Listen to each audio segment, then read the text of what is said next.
Hi, everyone. Welcome to the BC Girls Podcast. We are your hosts, Matoba, Hanfil, and Akane.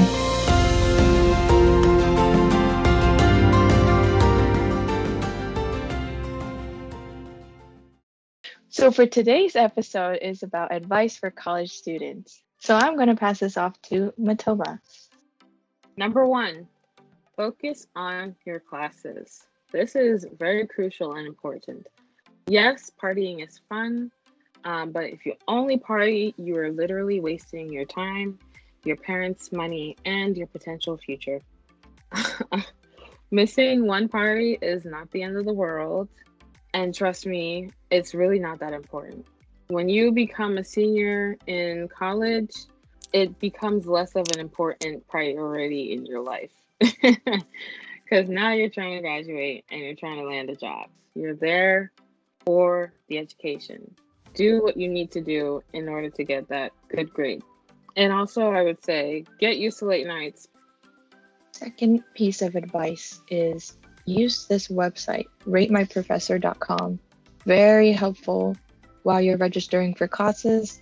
Definitely helps you give like a little brief description, glimpse of like what your classes will be like, the different levels, if it's like going to be an easy class where you have to really put in a lot of effort. You know the kind of professor you're going to have because you know how their classes are going to be run. From what I remember, students are able to comment about how the professors are. So you get to know from students' perspective, was this class easy? Was it hard? What kind of teaching style your professor has? That way you kind of know what you're getting yourself into while you're registering for a class. And number 3, have at least one friend you could talk to and trust. When you're in college, sometimes it's going to get hard. You might get depression, anxiety, probably in sophomore and on, but having that one friend to vent all the problems and all the worries is kind of refreshing. There are some campuses that have counseling, so if you want to use that, go use it. It's literally free. You paid for it too, so why not use it? But yeah, having that one friend really does change you and help you. And a lot of people bond over that too. Number 4, be proactive. I can't emphasize this enough. In college, it's very easy to want to skip classes because nobody's going to hold your hand or encourage you or push you to do anything. Like, honestly, nobody's going to do that for you. That responsibility falls on you, and you have to discipline yourself. If you're in class and you don't understand the topic or you don't understand the material, ask questions. And if you need more help, go to tutorials. I mean, each class, at least I know for my school, I don't know about other colleges, but each class pretty much has a tutorial, or a tutoring class. Definitely attend those. And usually those tutoring classes are run by other students who are either in their 5th year or they just know the material really well, and they're usually older. So don't not like super old, but like just a couple of years older than you are. So definitely take advantage of that and don't be intimidated by it. Or you can go to your professor's office hours. I've done that a couple of times when I didn't really understand material. Going to the office hours, asking the professor the question is showing that you're proactive, and it does help. Like, that's why they have their office hours, is to help you if you need help. So number 5, talk to a financial advisor or go to your bursar's office about other grants or scholarship opportunities. Definitely helps. I have tried this and I was able to find different avenues of scholarship money that I could get by talking to a financial aid advisor. I went to their office, asked them what are some different alternatives that I will be able to get some help for school, and they are able to show me some other opportunities, because sometimes it's not always on their websites. Sometimes what happens with the school is not always put out there for you to find. So you can also set up an appointment with a financial advisor with or without your parents. It definitely helps, especially if you're in your first year of college. Your parents, if you're the firstborn or if you're the first one going to college, sometimes they don't really know what's going on or how to help you. In the case of my little brother, my parents don't really know how to do this because for me, I am the oldest one. I kind of did this on my own. I almost only just asked them for FAFSA. So they're a little bit struggling with this. So it definitely helps to set an appointment, ask these questions within an advisor, or you can email them, talk to them. They have a number, they have office hours that you can look into. And important, look into state and federal grants. There, in different states, they offer different scholarships and grants that you can apply for, that you're eligible for. So definitely look into those that you're able to take, because you'll be able to get tuition money and other help elsewhere. And especially if you're a freshman, there's more chance of getting grants and scholarships if you're a freshman. I applied. This is personal experience. I don't know if any other people experience this. After freshman year, I never got any grant or scholarship, even though I applied for it. So I was like, they're only targeting freshmen. Apply either way, like even though you may get it or may not get it after freshman year, just still keep on applying. My experience with college was a bit different. When it came to financial aid, I feel like my school just gave me scholarships. I did, fill out the financial aid forms and the FAFSA and everything. But they literally were just like handing out scholarships. I didn't even really have to apply. Like I didn't have to send in an application for most of them. Most of them were from like scholarships from the school itself. That's why you should just apply anyways. You never know if you'll get it. I was fortunate to have grants and scholarships all 4 years. And number 6, do something you actually want to do.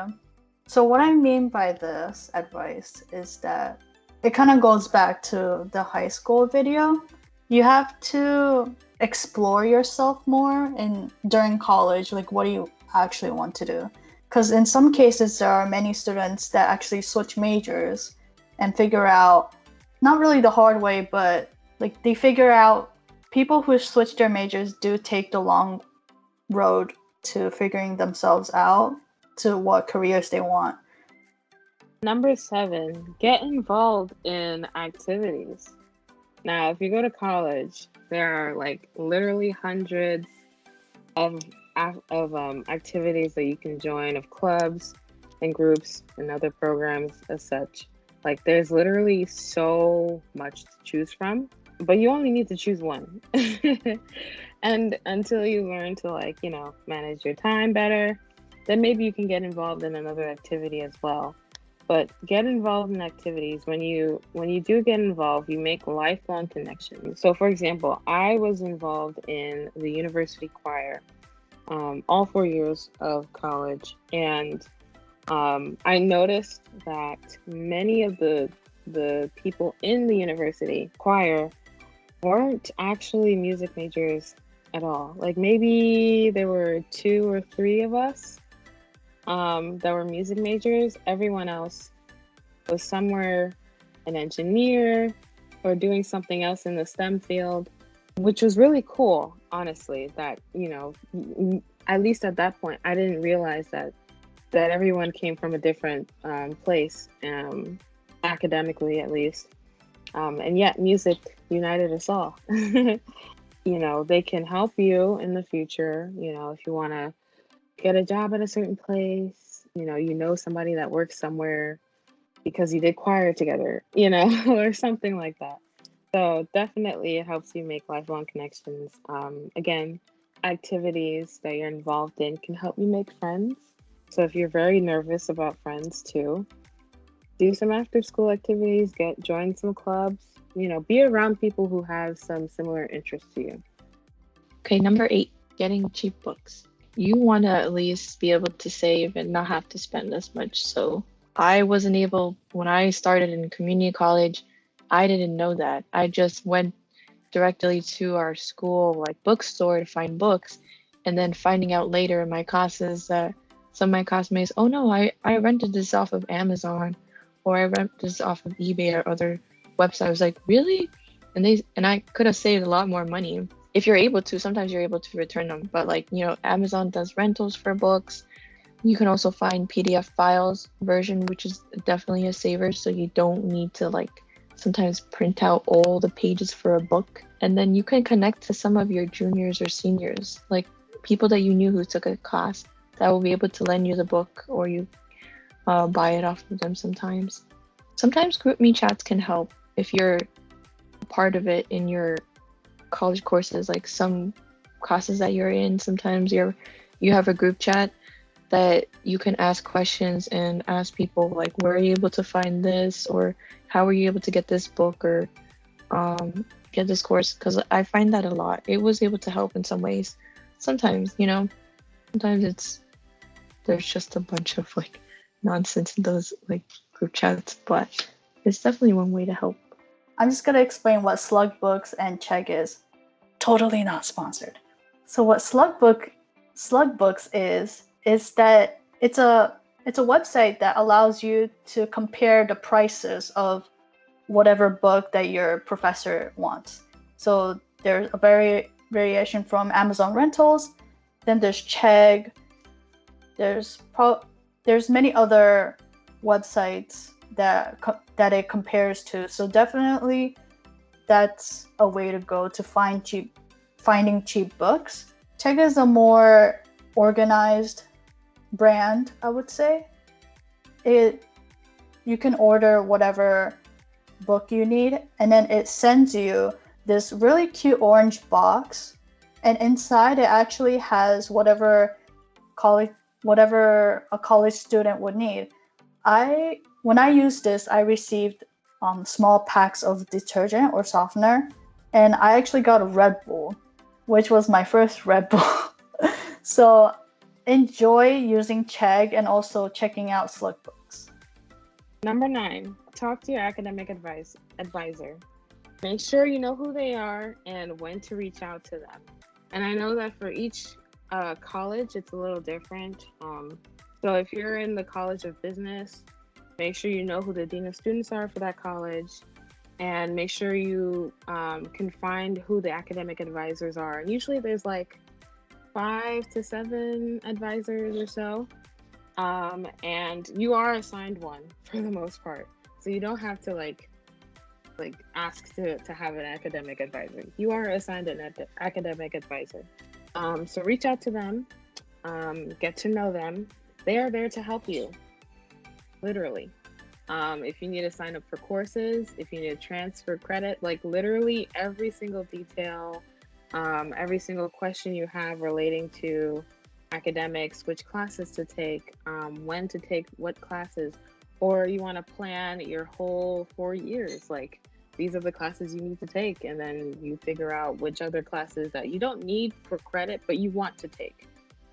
Last but not least, number 10, connections matter.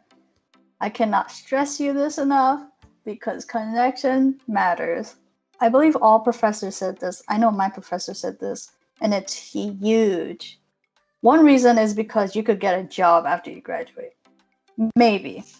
But it's better than job hunting for the rest of your life after you graduate. I had one friend that was producing his own show, and that was like, oh geez, why are you here kind of level.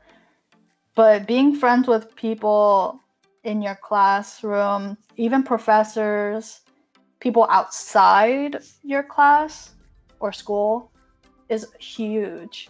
Having connections really does help get a job. In my case, because I was really close friends with somebody who was a marketing student.